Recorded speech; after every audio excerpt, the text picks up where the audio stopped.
مالك ابرول بركه في راسك من جهه المغرب التطواني في مونديال الانديه. احنا ما متناش البركه في راسنا. عالميا اكيد لو دخلتي الان الحاج جوجل غادي تلقى كما تقول المثل اللي ما تعرفش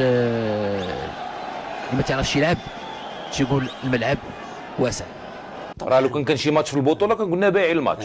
طبعا انتصر على وداد سطيف الفريق اللي معروف 35,000 تطوان في الاخر تفرجوا في شوها. سمعت لا ماشي شوها فريق شوها؟ لا فريق فريق ديال اوكلاند سيتي لعب اقرب 4-2-3-1 ولو كان في العلم يعلم والله حتى نبدلو يبقى غاب وحده ما يعملوا احسن من داكشي. بين قوسين بكلمه واحده الاجواء مقتوله ما فيها ما يتشاف.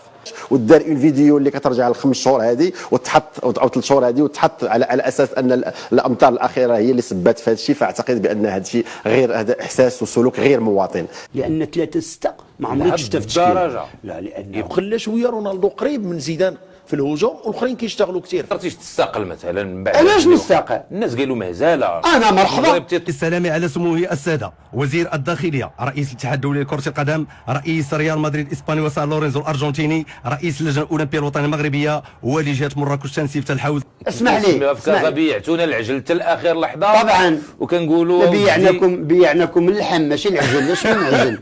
الوليدة ثم الوليدة، ارسل الكرات ارسل الجفافة لأنه وزير راحة بالعاقة. انت ما قلتيش كتخمم تقول. وانا قلت له قال لي انا هذه طريقه تدرس ودرسنا عطانا درس بصح.